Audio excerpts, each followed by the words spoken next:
Nah ini, nah ini contoh gitu kan. Nah ini kan biasanya butuh latihan sih, tapi sebenarnya ini latihan yang isinya simple sih. Intinya yang perlu kita kuasai itu tool ini, tool pen ini, draw bezier curves. Terus sama yang mode spiropet. Nah ini caranya biar kita bisa jiplak. Misalnya kita pakai mana ini aja dulu. Karena nanti sistemnya nanti kita bisa improvisasi itu. Jadi kita bisa kembangkan. Jadi nggak mesti harus persis sama foto kan. Kita bikin logonya kan. Itu. Nah biasanya dari bentuk hijab itu yang membuat selalu beda dari ilustrasi satu sama ilustrasi lain itu lakukan kusut-kusutnya hijab. Nah jadi gitu. Nah misalnya ini fotonya kita bikin transparan dulu. Ini opacity-nya kita turunin. Nah, misalnya gini. Nah, ya ini sih selama masih bisa kelihatan. Nah, setelah itu kita pilih Draw Bezier Curves, terus yang mode Spiropet. Nah, udah deh. Cara munculin bar di kanan tuh gimana sih? Kalau yang di kanan ini kemarin kan di episode 1 itu ada dua komponen yang paling penting. Nah, komponen itu ada di sini di objek.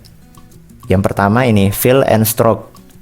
Fill and stroke ini yang yang memang bakal kita sering pakai ke depan. Fill and stroke sama ini align and distribute. Nah, ini nanti dia pokoknya dari menu-menu ini itu biasanya kalau kita klik nanti dia muncul di sebelah kanan. Oh iya ya. Kayak gitu. Oke. Nah, ini di close aja lah. Kita cuma butuh ini opacity. Nah, sekarang kita pilih Draw Bezier Curve. Ya, aku nyebutnya pentolnya apa? Inkscape. Nah,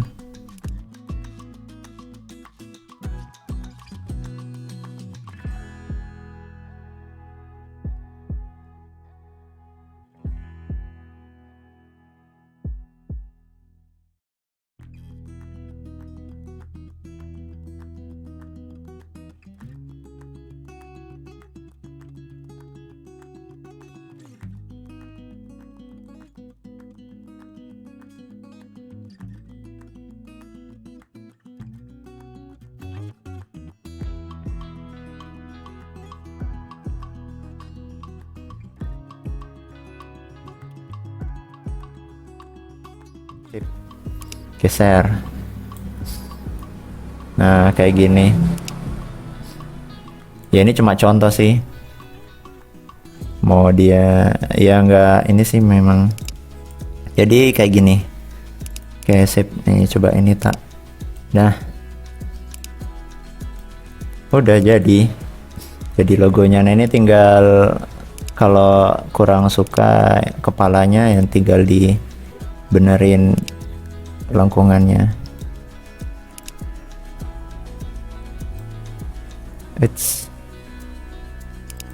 Oke. Nah, jadi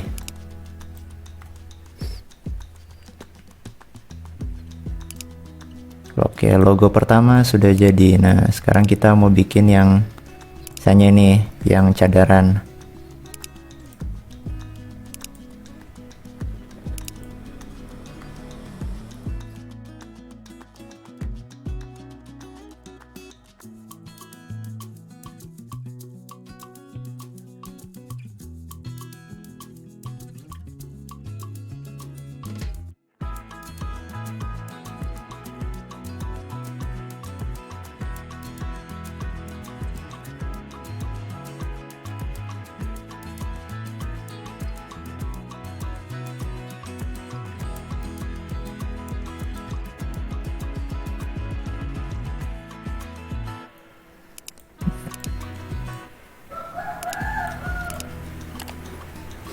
Nah, jadi kan.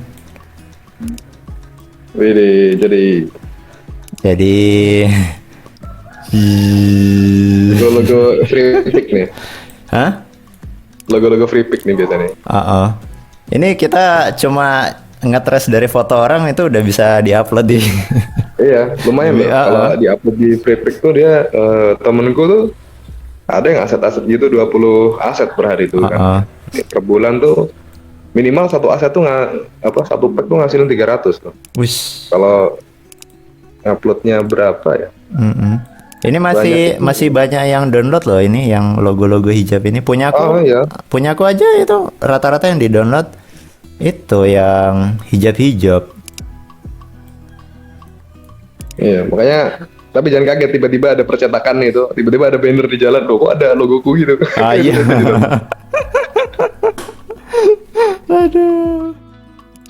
Aduh. Nah ini sekalian, ini misalnya kita ini jual cadar. Kita sekalian nih bikin hang tag-nya.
Kalau mau diseriusin graphic designer di Madani kayaknya nih bisa tuh kalau Iya. mau lebih penjuruannya gitu. Kalau gue kan ada kawan yang dia lebih fokus di ilustrasi juga, terus di mana lagi ya, di videografi, fotografi nggak tahu prakteknya gimana kalau online. Nggak bisa. Kalau fotografi itu biasanya harus open cam.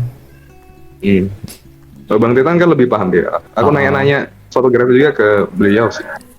Dulu kenapa Bang Titan tuh ngajarin fotografi di sini? Gimana? Oh gitu.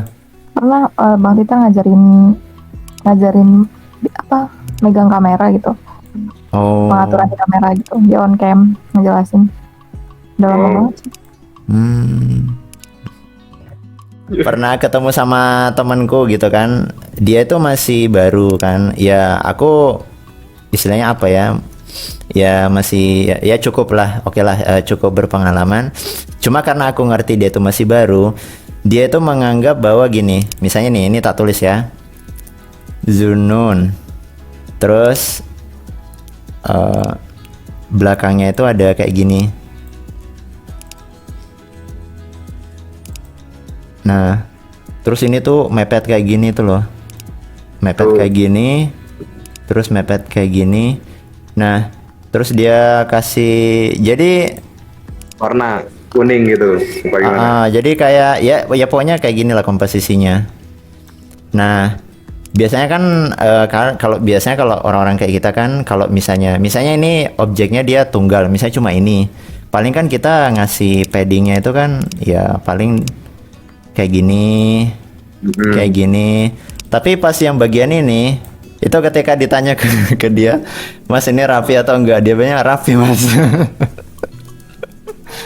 Nah dari situ aku paham, jadi ternyata UX ya, user experience itu ternyata nggak bisa dipelajari dalam waktu singkat. Jadi gimana mungkin ya? Aku juga belajar teori-teori itu udah lumayan, tapi kalau dalam prakteknya aja, pembiasaannya Itu kan kita membangun kepekaan visual. Iya, Seenggaknya tuh 2-3 pekanya tahun. itu. 2-3 Cuma- tahun tuh baru kerasa. Nah, kalau aku kemarin tips yang aku saranin ke teman-teman desainer yang masih awal-awal itu, kalau mau pengen karya kita naik level, itu sering-sering lihat ini portofolio orang.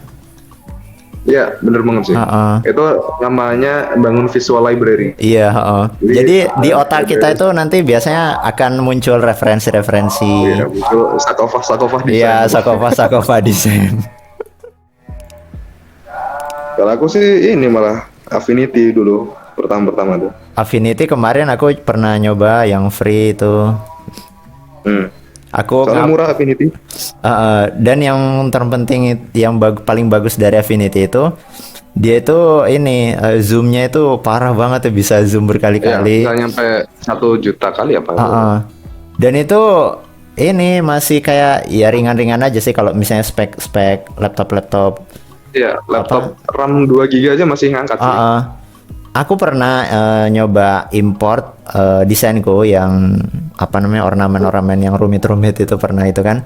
Nah itu tak coba upload di Affinity Designer. Itu kok ini ringan banget gitu. Padahal kalau aku pakai Inkscape berat. Iya. Aku nih pakai Inkscape biasanya kalau misalkan klien apa ini ngirimin file apa gitu, file desain, dia pakai CDR. Waduh, Oh, di convert dulu berarti. di Inkscape kan bisa. Gitu.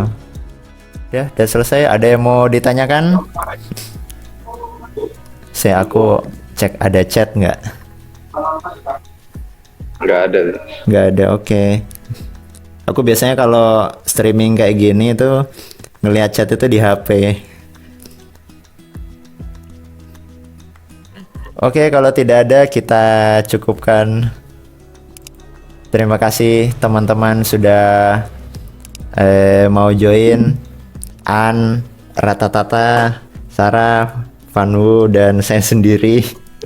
Sampai jumpa lagi. Semoga ilmu hari ini bermanfaat buat teman-teman semua dan semoga teman-teman semua skill desainnya bertambah. Amin.